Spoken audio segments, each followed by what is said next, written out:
Yes, what's good, people? It's man like Jamo. So we out here first hands-on with the Logitech Pro X2 SuperStrike gaming mouse. The thing with haptic feedback, this one's been interesting to me because when the Logitech MX4 first came out, first thing I said was, these haptics are good. I'd like to see how Logitech implement these into a gaming mouse, i.e. obviously when you're playing the games on a controller, you can shoot, you got the vibration to give you a little bit more feel, a little bit more immersion when you're playing an FPS game or a driving game, when you're losing grip on the tires, so far and so forth kind of thing. So I was mad interested to see how they're going to use the haptic feedback in this mouse to give you that extra immersion when you're playing a shooting game.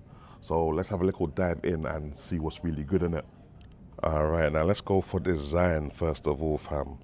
You've got this kind of carbon fiber two-tone look. You know, like when them tuned cars in Need for Speed have the normal body paint and then they got the hood in carbon fiber or something?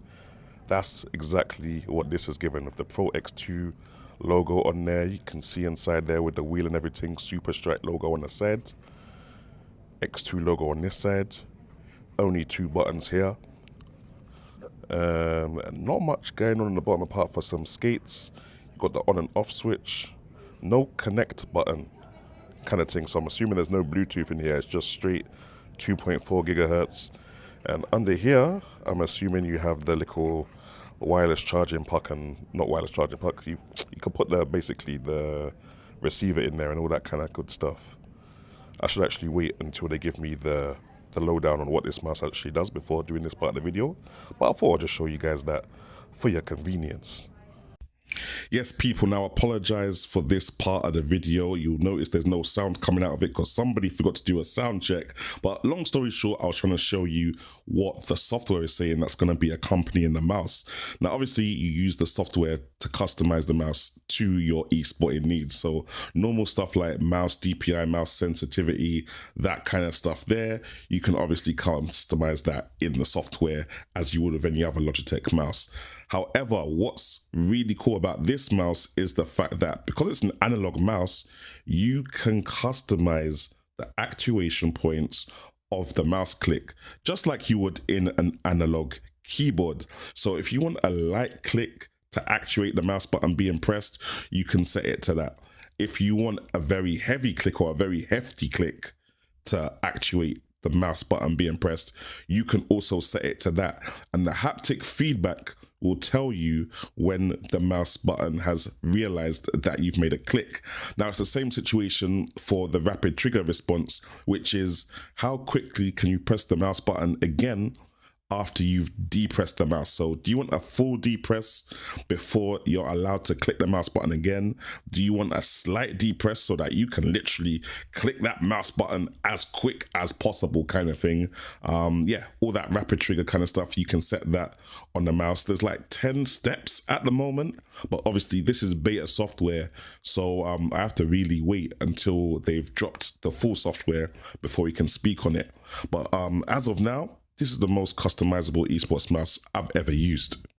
Now, I reiterate, the mouse is not out yet and the software is in beta, so I can't really fully give my full review here. This is just a quick impressions of what Logitech asked us to see the other day. But from what I can see, yeah, the whole haptic feedback situation to let me know when the mouse button has been pressed is quite cool. It kind of reminds me of like a Mac touchpad, where obviously if you touch a Mac touchpad whilst the Mac is off, you're not going to feel anything, but when the Mac is on, you get a little haptic vibration to let you know that you've clicked the trackpad or the touchpad down. Kind of same with the Steam Deck touchpads.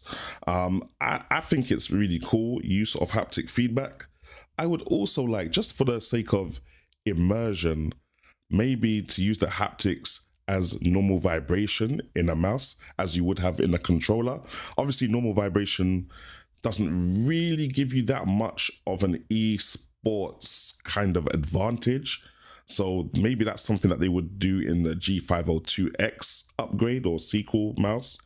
Obviously, this one is geared more towards esports, and esports warriors, they only really care about how quickly can they press things, how light is the mouse, and all that kind of stuff there. And from what Logitech have been telling me, they've actually been seeding it out to esports players in games that they're literally playing right now, and the tournaments that they're playing, especially the one that's going on in Poland soon, in Krakow. So yeah, it seems to be being adopted by the players, the actual esports players themselves, really well. But yeah, again, until I actually get the mouse in my house with the software, the full release software, that I can then tell you guys, yeah, this is the situation. Yeah, it's just like a little quick first impressions. But let me know, what do you guys think about this mouse? Is this a bit of you, the whole haptic feedback kind of thing, the whole lightweight design? Let me know in the comment section below, and make sure you're locked in so that when I do eventually get my hands on a mouse for the full review, you guys are the first to watch it. Anyway, catch you guys in the next one. Bless.